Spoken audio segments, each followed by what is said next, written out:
Core belief இருக்குது, ஒரு விஷயத்தை பற்றி நமக்கு ஒரு நம்பிக்கை இருக்குது, நம்மளை பற்றி ஒரு நம்பிக்கை இருக்குது. ஆனால் நடக்கிற விஷயம் அதுக்கு ஆப்போசிட்டாக இருக்குது. அப்போ நம்ம வந்து அதை அக்செப்ட் பண்ணிவிட்டு நம்ம உடனே அந்த பிலீஃபை மாற்றிடுவோமா அப்படின்னா இல்லை. ரொம்ப காமனான காக்னிட்டிவ் டிஸ்டார்ஷன்ஸ் பற்றி மட்டும் நான் சொல்கிறேன்.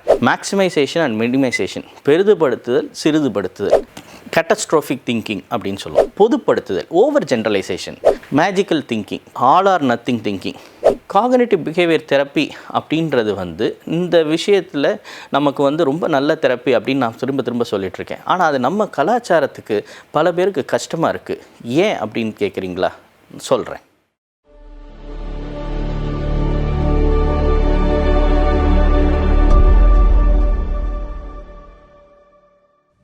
சரி, இப்போ சப்போஸ் நான் சொன்ன மாதிரி கோர் பிலீஃப் இருக்குது, ஒரு விஷயத்தை பற்றி நமக்கு ஒரு நம்பிக்கை இருக்குது, நம்மளை பற்றி ஒரு நம்பிக்கை இருக்குது, நாம் வந்து நம்மளை பற்றி ஒரு உருவம் இதாக இருக்கும். ஆனால் நடக்கிற விஷயம் அதுக்கு ஆப்போசிட்டாக இருக்குது, நம்மளுடைய நம்பிக்கைக்கு நேர்மாறாக இருக்குது. அப்போ நம்ம வந்து அதை அக்செப்ட் பண்ணிவிட்டு நம்ம உடனே அந்த பிலீஃபை மாற்றிடுவோமா அப்படின்னா இல்லை. நம்ம என்ன பண்ணுவோம், அந்த விஷயத்தை ஒரு தப்பார்த்தம் பண்ணி புரிஞ்சுப்போம். அந்த மாதிரி பண்ணுறதுக்கு பேர் தான் வந்து காக்னிட்டிவ் டிஸ்டார்ஷன் அப்படின்னு சொல்லுவாங்க. இந்த காக்னிட்டிவ் டிஸ்டார்ஷன்றது வந்து நம்ம எல்லாருமே ஏதோ ஒரு நேரத்தில் நம்ம லைஃப்பில் நம்ம செஞ்சுக்கிட்டே தான் இருப்போம். எது நடந்தாலும் இது இருக்கலாம், ஆனால் இப்போ அப்படி இருந்தாலும் வந்து இதை ஒத்துக்க முடியாது அப்படின்னு சொல்லி நம்ம மாற்றி பேசுகிற பல சந்தர்ப்பங்களில் இந்த காக்னிட்டிவ் டிஸ்டார்ஷன்ஸ் வேலை செய்யுது. ஸோ நாம் சில ஃபேமஸான ரொம்ப காமனான காக்னிட்டிவ் டிஸ்டார்ஷன்ஸ் பற்றி மட்டும் நான் சொல்கிறேன். முதல் வகையான cognitive distortion maximization and minimisation, பெரிதுபடுத்துதல் சிறிதுபடுத்துதல். அதாவது இது நம்ம சொன்ன உதாரணத்தினுடைய எக்ஸ்டென்ஷனாக கூட பார்க்கலாம். நம்ம வாழ்க்கையில் நல்லதும் கெட்டதும் நடக்கிறது தான் வாழ்க்கை. ஆனால் நம்ம லைஃப்பில் நடக்கிற நல்லதை முக்கால்வாசி நேரம் நம்ம வந்து மினிமைஸ் பண்ணிடுவோம். சரி, இதெல்லாம் எல்லாருக்கும் கிடைக்கிறது தான், இதெல்லாம் எல்லாருக்கும் நடக்கிறது தான், இதில் என்ன பெருசு அப்படின்னு. அதில் நடக்காத விஷயங்களும் நிறைய பேருக்கு இருக்குது. இது நான் சொல்கிறது ஒரு கிளீஷேவாக கூட தெரியலாம். பட் ஆனால் நிறையா ஒரு சில விஷயங்கள் வந்து நமக்கு சாதாரணமாக நம்ம கேட்குற இதிலே இருக்குது. உங்களுக்கு இந்த பாட்டு தெரிஞ்சிருக்கலாம், கண்ணதாசன் பாட்டு, உனக்கும் கீழே உள்ளவர் கோடி நினைத்து பார்த்து நிம்மதி நாடுன்னு. அதில் அவர் சொல்ல வர்றது இதுதான். உனக்கு கிடைக்காது, உனக்கு இருக்கிற விஷயங்கள் இல்லாதவன் ஏகப்பட்ட பேர் இருக்கான், அதை வந்து நீ வந்து அதை நினச்சி நிம்மதியாருன்னு. அதுதான் வந்து டிஸ்டார்ஷன். நம்ம வந்து கிடைக்காததை பற்றி யோசிக்க மாட்டோம், கிடைக்கிறத பற்றி யோசிக்க மாட்டோம். கிடைக்காததை பற்றி தான் நம்ம ரொம்ப பெருசாக யோசித்து ஐயோ இது இல்லைன்னு வருத்தப்படுவோம். ஸோ இந்த விஷயத்தில் நமக்கு வந்து நமக்கு நடக்கிற நல்லதை வந்து மினிமைஸ் பண்ணி கெட்டதை வந்து மேக்ஸிமைஸ் பண்ணும்போது நம்மளை மீறி மன அழுத்தம் உருவாகும். ரெண்டாவது கேட்டஸ்ட்ரோஃபிக் திங்கிங் அப்படின்னு சொல்லுவோம்.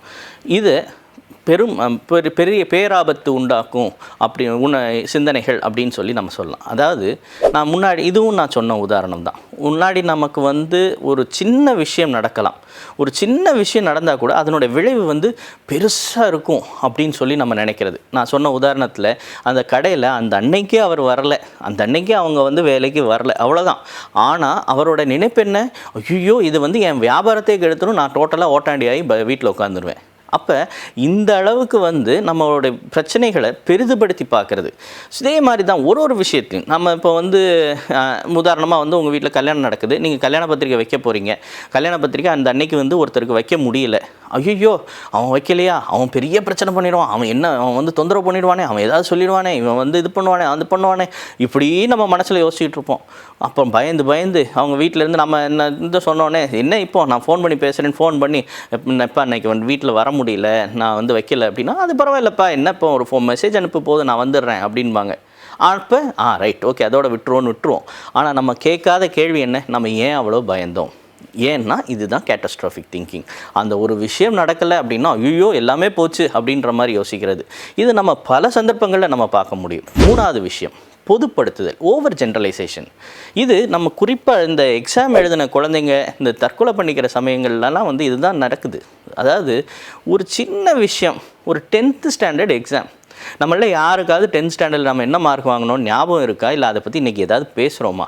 ஆனால் அந்த 10th ஸ்டாண்டர்ட் எக்ஸாம் போயிடுச்சுன்னா அவங்க வந்து அவங்களோட வாழ்க்கையே போன மாதிரி அவங்க ஃபீல் பண்ணுறாங்க. காரணம் என்ன, அந்த ஒரு failure they think that defines their entire life. அந்த வாழ்க்கையவே அவங்களோட முழுமைக்குமே வந்து அதை வந்து அவங்க டிஃபைன் பண்ணுது அப்படின்னு நினைக்கிறது. ஸோ இந்த ஒரு விஷயம் போயிடுச்சுன்னா எல்லாருக்குமே வந்து என்னை வேஸ்ட்டுன்னு நினச்சிருவாங்க, நான் செஞ்சது எதுவுமே வந்து சரியில்லைன்னு நினச்சிருவாங்க. ஸோ இந்த மாதிரி யோசிக்கிற விஷயங்கள் வந்து ஓவர் ஜென்ரலைசேஷன். இது மாதிரி பல இடத்துலையும் நம்ம வந்து பண்ணுவோம். மேஜிக்கல் திங்கிங், 4வது விஷயம் மேஜிக்கல் திங்கிங். மேஜிக்கல் திங்கிங் அப்படின்னு சொன்னால் இது வந்து ஒரு வகையில் வந்து ஒரு மொட்டைத்தலைக்கும் முழங்காலுக்கும் முடிச்சு போடுற சிந்தனைன்னு கூட சொல்லலாம். இப்போது இதுக்கு வந்து ரொம்ப சிம்பிளான உதாரணம், ரொம்ப ஃபேமஸான ஈஸியான உதாரணம் எதுனா, சமீபத்தில் குட் நைட்னு ஒரு படம் வந்துச்சு. அதில் ஹீரோயின் வந்து கல்யாணம் பண்ண சொல்லி ஹீரோ கேட்பார். கேட்டோன்னே இந்த ஹீரோயின் வந்து மாட்டேன்றவா. அவர் ஏன் இவ சொல்ல மாட்டேங்கிறான்னு கேட்டுட்டு அவர்கிட்ட போய் கேட்பார், ஏன்னு சொல்லு அப்படின்னா, நான் சின்ன வயசுலேருந்தே எனக்கு வந்து எங்கள் அப்பா அம்மா என் கூட இல்லை, எனக்கு அப்புறம் என் மேலே கருணை காட்டினா அவங்களோட பையனும் செத்து போயிட்டான், இது எல்லாத்துக்கும் நான் தான் காரணம், என்னோட சேர்ந்து இருக்கிறவங்க எல்லாத்துக்கும் கெட்டது நடக்கும், நீ என்னை கல்யாணம் பண்ணிட்டா உனக்கும் தான் அது நடக்கும், அதனால் வந்து நான் கல்யாணம் பண்ணிக்க மாட்டேன் அப்படின்பா. ஸோ இதுதான் வந்து மேஜிக்கல் திங்கிங். ஏதோ ஒரு வகையில் மற்றவங்களுக்கு நடக்கிற கெட்ட விஷயங்கள் கூட நம்மளுடைய செய்கையினால தான் நடக்குது அப்படின்னு நினைக்கிறது. ஸோ இந்த மாதிரியான மேஜிக்கல் திங்கிங் இருக்கும்போது பல விஷயங்களை அவாய்ட் பண்ணுவாங்க. இன்னும் ஒரு சில பேர் எப்படின்னா வந்து சாமிகிட்ட வந்து நான் வேண்டும் போது ஏதாவது மிஸ்டேக் பண்ணிட்டேனோ, அப்படி மிஸ்டேக் பண்ணதுனால தான் இந்த மாதிரி நடக்குதோன்னு நினைப்பாங்க. ஸோ ஒரு விஷயத்துலையும் நம்மளோட இந்த மேஜிக்கல் திங்கிங்கிறது வந்து நம்மளோட பங்கை வந்து பெருசுபடுத்தி காட்டும். நம்ம செய்கிற விஷயங்களில் நம்மளோட பங்கை பெருசுபடுத்தி பார்க்கும்போது பதட்டம் தான் வரும். அடுத்தது வந்து ஆல் ஆர் நத்திங் திங்கிங். அதே நான் முன்னாடி சொன்ன மாதிரி தான், எது நடந்துச்சுன்னா எல்லாமே இது பிளாக் அண்ட் ஒயிட்டாக தான் பார்க்குறது, எல்லாமே பிளாக் அண்ட் ஒயிட்டாக தான் பார்க்குறது. இவன் வந்து நான் சொல்கிற மாதிரி கேட்டுக்கிட்டான், இவன் வந்து நான் சொல்கிற மாதிரி நான் எனக்கு இதாக இருக்கான்னா இவன் என் நண்பன், இல்லையா இவன் என்னோட எதிரி, இவன் வந்து எனக்கு ஆப்போசிட்டாக இருக்கான். இந்த மாதிரி யோசிக்கிறது வந்து பல சமயம் வந்து நமக்கு வந்து நெருக்கமான உறவுகளை வந்து உருவாக்க விடாது. பல சமயம் என்னாகும், நம்ம குடும்ப இதில் பார்த்தோம்னா அவங்க வந்து ஏகப்பட்ட விஷயங்கள் நமக்கு நல்லது நடக்கக்கூடியதாக இருக்கும். ஆனால் அவங்க வந்து ஏதோ ஒரு விஷயத்தில் கெட்டது ஒரு தப்பு பண்ணியிருப்பாங்க. உடனே அந்த நல்லது எல்லாத்தையும் தூக்கி போட்டு அவங்க எனக்கு எதிரி, அவங்க எனக்கு வேண்டாம் அப்படின்னு சொல்லி நினைக்கிறது. ஸோ இந்த மாதிரி ஒரு விஷயத்தில் வந்து அவங்க வந்து எல்லாமே ஒன்று இந்த எக்ஸ்ட்ரீம் இல்லைன்னா அந்த எக்ஸ்ட்ரீம், இந்த மாதிரி யோசிக்கிறது வந்து பிளாக் அண்ட் ஒயிட் திங்கிங் இல்லைன்னா ஆல் ஆர் நன் திங்கிங் சொல்லுவாங்க. அடுத்த மிக முக்கியமான ஸ்டேட்மெண்ட் ஷுட் ஸ்டேட்மெண்ட், அதாவது இப்படித்தான் இருந்திருக்கணும் அப்படின்னு சொல்கிறது. இன்னொருனா அசம்ப்டிவ் ஸ்டேட்மெண்ட்ஸ், நம்ம வந்து இந்த மாதிரி இருந்திருக்கணும்னு சொல்லி. பல சமயம் லைஃப்பில் நமக்கு யார் கூடயாவது சண்டை நடந்திருக்கும். அந்த சண்டை நடந்திருக்கும் போது அவங்க ஏதோ ஒரு சில வார்த்தைகள் சொல்லிடுவாங்க. ஆனால் அந்த சண்டை முடிஞ்சிருக்கும், அதுக்கப்புறம் நம்ம அவங்ககிட்ட பேசினா இருக்கலாம், எல்லாம் பண்ணியிருக்கலாம். ஆனால் அந்த மனசில் அந்த கோபம் இருந்துக்கிட்டே இருக்கும். அவன் அந்த வார்த்தையை சொல்லியிருக்கக்கூடாது, அவன் அந்த வார்த்தையை சொல்லியிருக்கக்கூடாது, இந்த மாதிரி அவங்க பேசியிருக்கக்கூடாது, இந்த மாதிரி இப்படி சொல்லிட்டாங்க, இந்த மாதிரி நடந்திருக்கக்கூடாது. ஏன் கூடாது? எப்படி கூடாதுன்னு சொல்லலாம்? வாயிருந்தால் என்ன வார்த்தை வேணாலும் பேசலாமே. பேசினதில் வருத்தம் வருது, கோபம் வருது, எல்லாம் கரெக்டு தான். ஆனால் அந்த கோபத்தை வன்மமாக மாற்றி மனசில் வச்சுட்டு இருக்கிறதுல என்ன அர்த்தம்? அதை வன்மமாக மாற்றுற விஷயம் எது? இந்த ஷுட் ஸ்டேட்மெண்ட் தான். இப்படி நடக்கக்கூடாது, இந்த மாதிரி இருந்திருக்கக்கூடாது.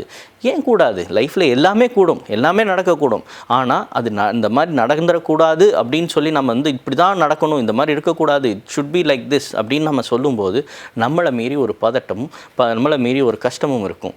ஸோ இந்த மாதிரி இருக்கக்கூடாது அப்படின்றத வந்து நம்ம ஒரு ரூலாக வச்சுட்டு ஃபாலோ பண்ணுறது தான் பல சமயம் நமக்கு வந்து கஷ்டங்களை கொடுக்கும்.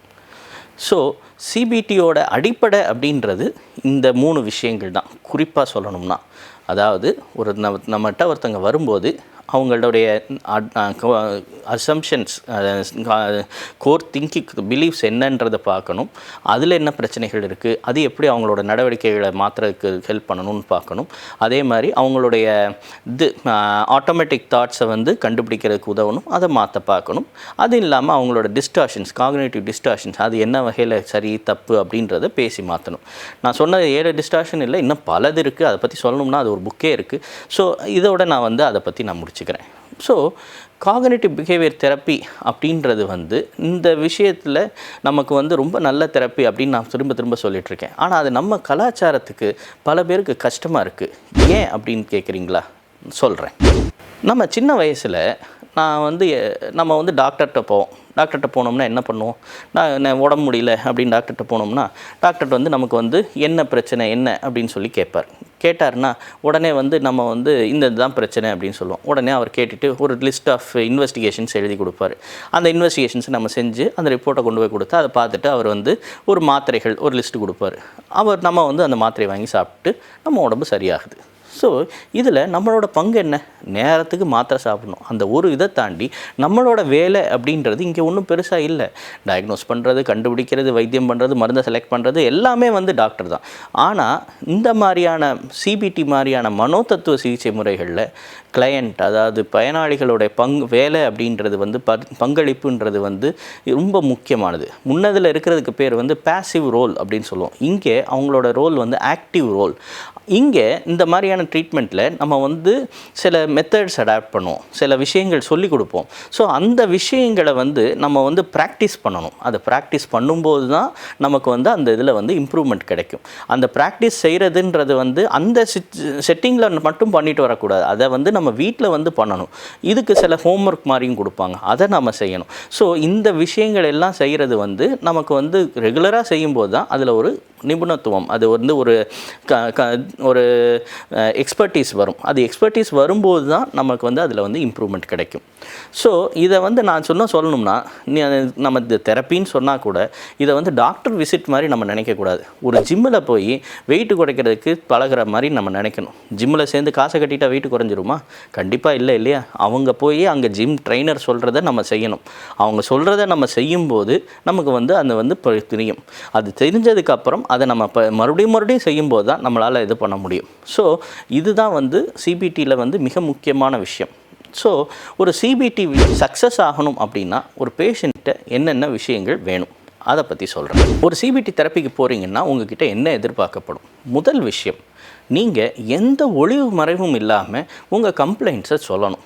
இது வந்து ஆப்வியஸாக தெரிஞ்சாலும் பல சமயம் நம்ம வந்து நம்ம மனசில் என்ன நினைப்போம், சரி இதை சொல்லி இவங்கள்ட்டலாம் நம்மளை என்ன நினைப்பாங்க, இதை சொன்னால் அவங்க நம்மளை தப்பாக நினச்சிப்பாங்க, இந்த மாதிரி நினச்சிட்டு நம்ம பல சமயம் நம்ம மனசில் இருக்கிற விஷயங்களை சொல்ல மாட்டோம். ஸோ இந்த மாதிரி சொல்லாமல் மறைக்கிறது வந்து நம்மளுடைய இம்ப்ரூவ்மெண்ட்டுக்கே வந்து இதாக இருக்கும், தொந்தரவாக இருக்கும். ஒரு விஷயம் நல்லா தெரிஞ்சுக்கோங்க, எந்த தெரப்பி ஆகட்டும், எந்த விஷயமாகட்டும், நம்ம வந்து ஓப்பனாக பேசுகிறதுக்கு ஒரு மூணாவது மனுஷன் வேணுன்றது தான் வந்து அடிப்படை. அந்த நம்ம இப்போ தெரிஞ்சவங்ககிட்ட சொன்னால் வந்து அவங்க நமக்கு, நான் அதை ஏற்கனவே நான் கவுன்சிலிங்கில் சொன்னேன் இல்லையா, கவுன்சிலிங் வீடியோவில் சொன்னேன் இல்லையா, தெரிஞ்சவங்ககிட்ட சொன்னால் அவங்க நாளைக்கு என்ன நம்மகிட்ட சொல்லுவாங்க அப்படின்ற பயம் இருக்கும். இங்கே அப்படி இல்லாமல் நம்ம வந்து ஓப்பனாக பேசணுன்றது தான் அடிப்படை. இந்த தெரப்பிஸ்ட் எல்லாருக்குமே இது வந்து ஒரு கோடு. இன்ஃபேக்ட் வந்து அவங்க வந்து அவங்களுக்கு தெரிஞ்ச விஷயங்களை வெளியே சொல்லக்கூடாது. அப்படி சொன்னால் it is violation of law. நம்ம வந்து சட்ட ரீதியாகவே வந்து நமக்கு வந்து அந்த இது கொடுக்கப்பட்டிருக்கு. ஸோ அந்த கான்ஃபிடென்ஷியாலிட்டி நம்ம மெயின்டைன் பண்ணணும்.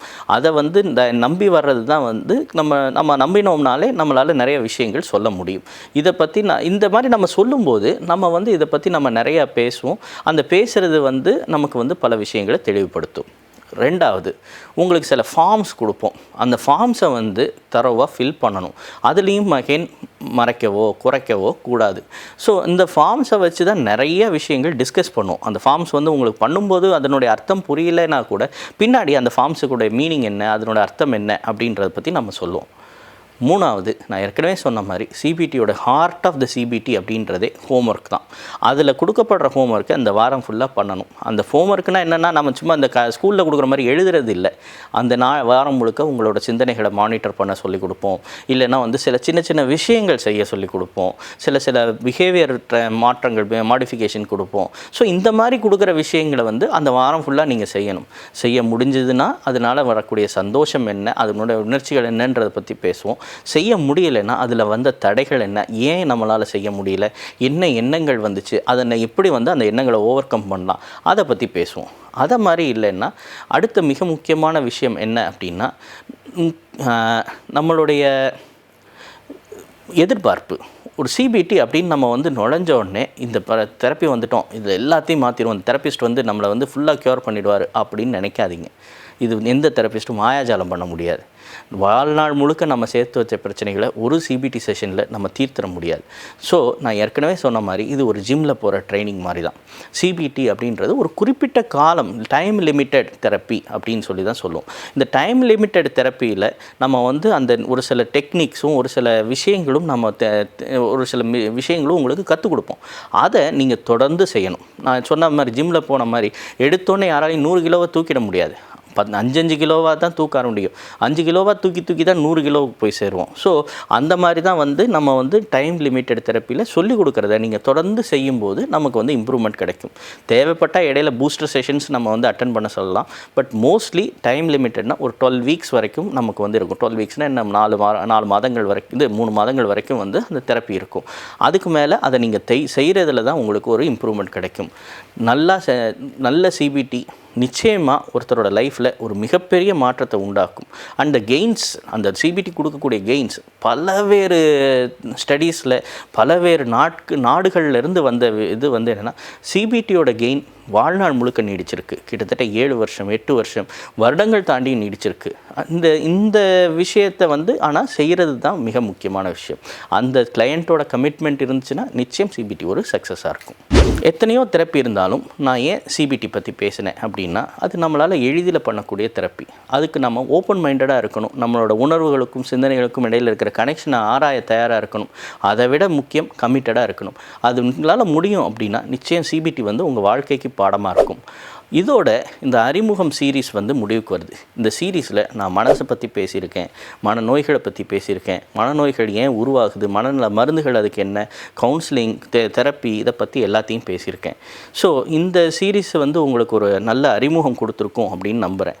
இதுக்கு அடுத்தாப்பில் நம்ம வந்து ஒவ்வொரு பிரச்சனைகளை பற்றியும் நான் என்னோடய அனுபவங்களையும் என்னோடய தெளிவுகளையும் உங்கள்கிட்ட பகிர்ந்துக்க போகிறேன்.